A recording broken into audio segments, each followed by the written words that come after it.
Selamat datang dan salam equilibrium.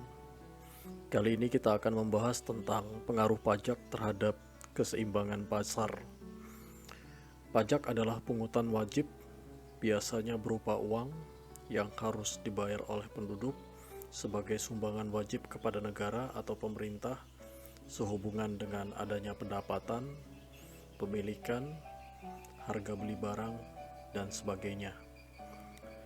Bagaimana pajak ini bisa mempengaruhi keseimbangan pasar? Mari kita simak pada uraian berikut.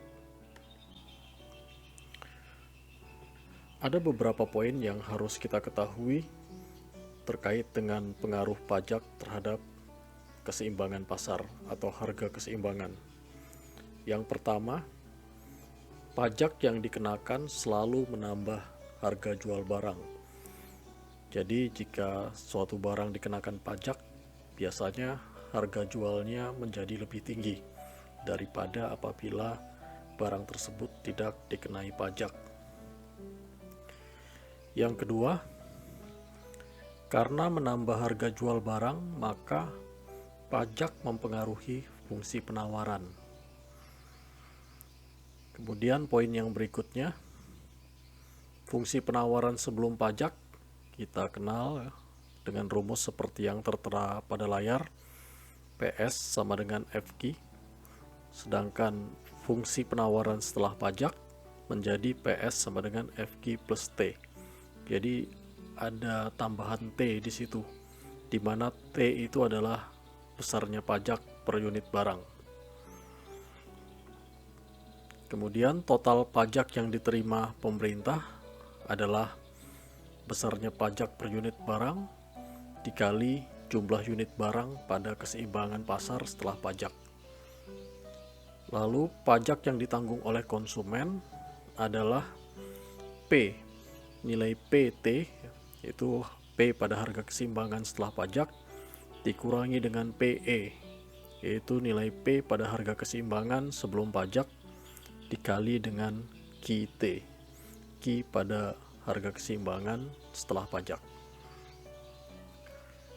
Kemudian pajak yang ditanggung oleh produsen adalah total pajak yang diterima oleh pemerintah dikurang dengan pajak yang ditanggung konsumen. Untuk memahami lebih jelas tentang bagaimana pengaruh pajak terhadap harga keseimbangan, mari kita simak contoh soal berikut ini. Pada soal yang ada di layar monitor diketahui fungsi permintaan PD sama dengan 12 min Q dan fungsi penawaran PS sama dengan 2 plus Q. Jika pemerintah menetapkan harga pajak sebesar 4 per unit untuk setiap unit barang yang diproduksi, tentukan A. Keseimbangan pasar sebelum pajak, B. Keseimbangan pasar setelah pajak, C. Total pajak yang diterima oleh pemerintah, D. Besarnya pajak yang ditanggung oleh konsumen, E. Besarnya pajak yang ditanggung oleh produsen. Mari kita jawab satu persatu. Yang pertama kita akan membahas mengenai keseimbangan pasar sebelum pajak.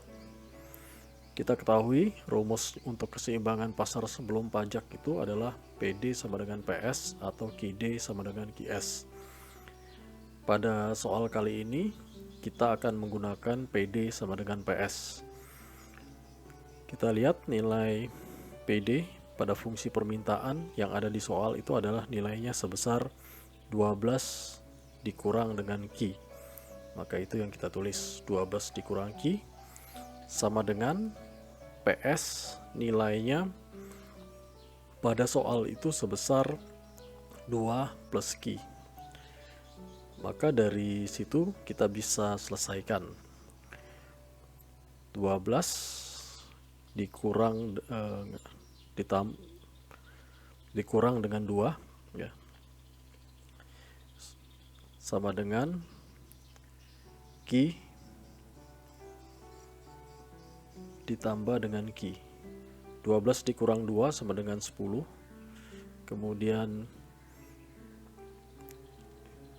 Q ditambah Q sama dengan 2Q. Jadi 10 sama dengan 2 Ki. Berapakah besarnya Ki? Ki sama dengan 10 dibagi dengan 2. Jadi 10 per 2. Maka besarnya Ki adalah 5. Jadi nilainya Ki sebelum pajak adalah 5. Jika kita sudah memperoleh nilai Ki, maka kita bisa mencari nilai P, yaitu dengan memasukkan nilai Ki ini ke fungsi permintaan.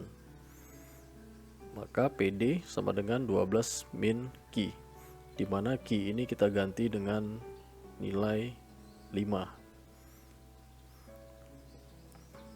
Kita masukkan, maka kita ketemu nilai P-nya adalah 12 dikurang 5, hasilnya adalah 7. Jadi diketahui berdasarkan jawaban tersebut, titik keseimbangan Ki, P adalah 5,7. Dengan demikian kita telah menjawab soal pertanyaan yang A. Jadi keseimbangannya terletak pada titik 5,7, di mana 5 itu adalah nilai Ki dan 7 itu adalah nilai P. Berikutnya kita akan melihat keseimbangan pasar setelah pajak. Kita tulis dulu fungsi permintaannya. PD sama dengan 12 min Ki, fungsi penawaran PS sama dengan 12 plus Ki, kemudian ada pajak sebesar 4 per unit. Kita akan selesaikan. Rumusnya keseimbangan pasar setelah pajak adalah PD sama dengan PS plus T. PD-nya kita lihat di soal 12 min Ki, dan PS-nya kita lihat di soal adalah 2 plus Ki. Lalu T-nya atau pajaknya pada soal itu sebesar 4. Jadi plus 4.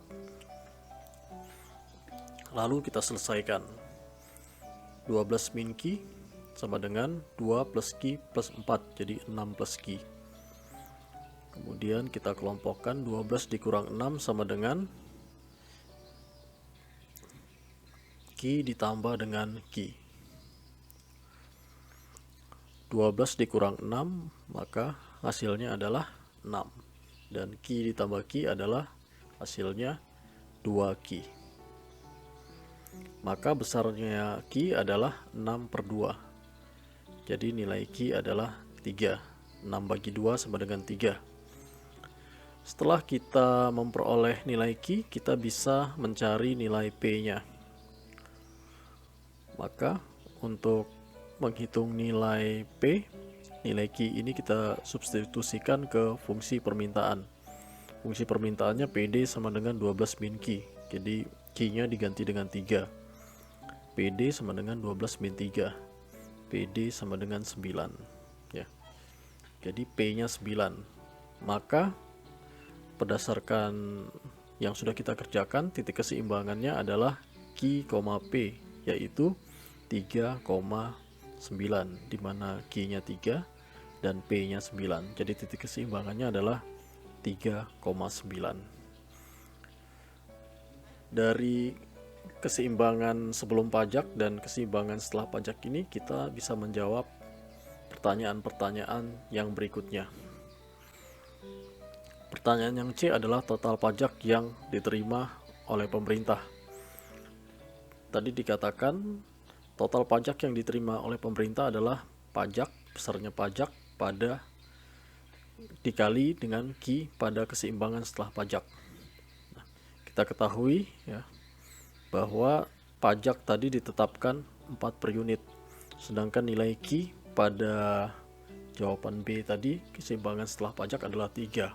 Maka besarnya pajak yang diterima oleh pemerintah adalah 4 dikali 3, yaitu sebesar 12.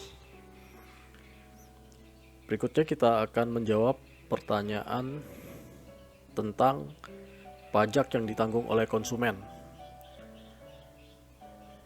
Pajak yang ditanggung oleh konsumen dapat kita selesaikan dengan rumus PT dikurang dengan PE kali QT, di mana PT itu adalah nilai P pada keseimbangan setelah pajak dikurang dengan nilai P pada keseimbangan sebelum pajak dikali dengan Q pada keseimbangan setelah pajak. Maka bisa kita tuliskan hasilnya adalah PT-nya 9, PE-nya 7, Q-nya 3. Jadi 9 kurang 7, 2 dikali 3. Maka pajak yang ditanggung oleh konsumen adalah sebesar 6. Lalu yang berikutnya adalah pajak yang ditanggung oleh produsen. Besarnya pajak yang ditanggung oleh produsen dapat kita selesaikan dengan rumus sebagai berikut. Total pajak yang diterima oleh pemerintah dikurang dengan pajak yang ditanggung konsumen. Maka penyelesaiannya, pajak yang ditanggung oleh produsen adalah total pajak yang diterima pemerintah 12 dikurangi dengan pajak yang ditanggung konsumen 6. Jadi total pajak yang diterima pemerintah kita lihat pada jawaban C tadi 12, dan pajak yang ditanggung konsumen kita lihat pada jawaban D tadi nilainya sebesar 6, maka 12 kurang 6 adalah 6. Jadi pajak yang ditanggung oleh produsen adalah 6. Dengan demikian kita telah menyelesaikan jawaban dari soal-soal tersebut. Demikian pembahasan mengenai pengaruh pajak terhadap keseimbangan pasar. Semoga bermanfaat. Terima kasih atas perhatiannya dan salam keseimbangan.